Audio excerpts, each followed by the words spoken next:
From this to this. From this to this. Paano bang maintain ang print head ng printer na ito? Brother, Dcp T710W. Yan ang ating pag-aralan sa tutorial na ito. Okay, ladies and gentlemen, ngayong episode na ito ay papakita ko sa inyo kung paano linisin ang printer head ng Brother Dcp T710W. Kita nyo naman ang kanyang output, guys, hindi maganda, no? Kita nyo? So as of now, the printer is working on something, siguro nag-auto print siya ng head niya. Pero pag ganito na ang print output ng inyong printer, huwag niyo nang hintayin pa na mas lumala pa yan. So, the best thing to do is to maintain the print head. And this is what we're going to do in this tutorial. Okay, so first thing natin gagawin is pupunta tayo sa menu. Yan. So, pag punta natin sa menu, kita nyo maintenance ang number 1. So, press na natin yung okay. Ayan. So, improve quality. Then check quality, then okay, and then sabi niya set paper and press start. So let's press start.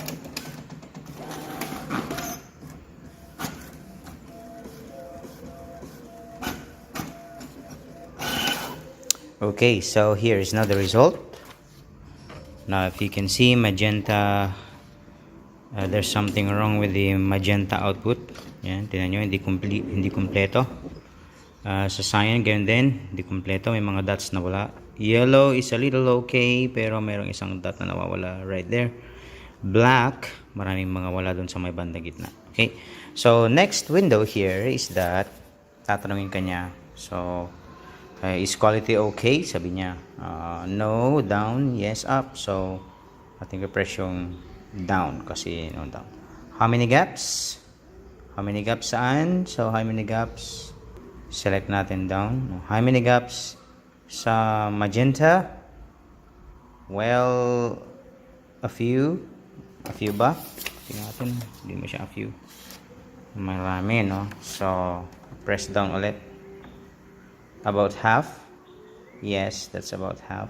Ilagay natin sa many. Then okay. Then how many gaps ulit?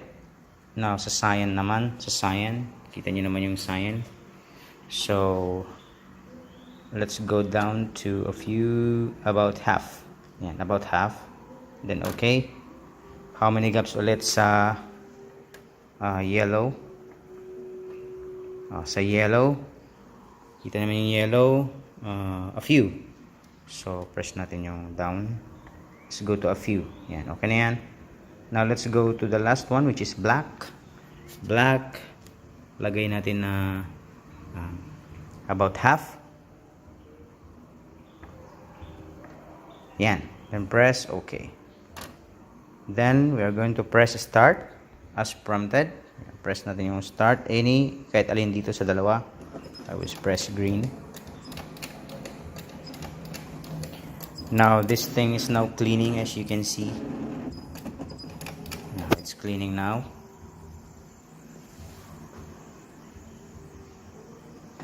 Yan. All we have to do is to wait. Yan. So may ginagawa yung printer natin in the background.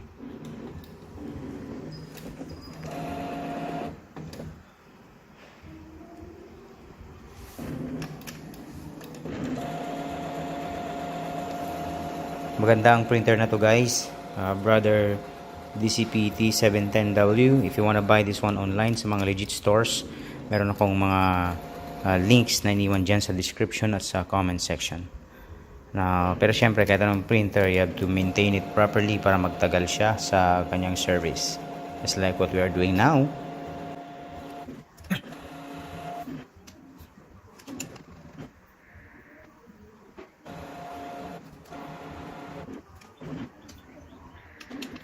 Okay, it's normal na mag-ingay yung printer ninyo ng iba't ibang ingay, no? So it's just normal because it's just doing its thing para linisin yung kanyang sarili sa mga print heads niya. All you have to do is be patient and wait, just like what we're doing now.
Okay, so it seems na tapos na siyang maglinis.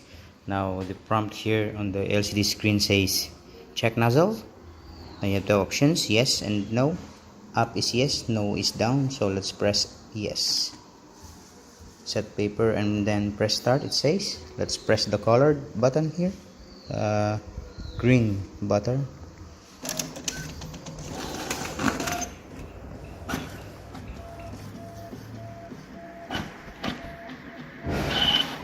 Alright, so there you go.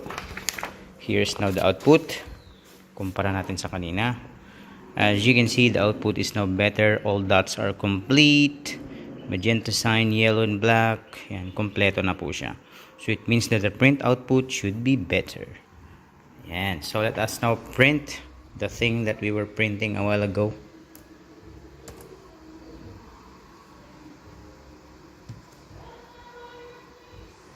Yan. The printer should be reacting now.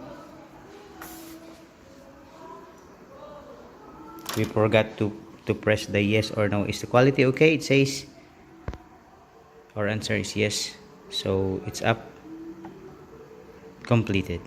Alright, then let's exit, and then the printer will start printing because it has received a print request. And as you can see, the printout is much better now compared to the first printout a while ago.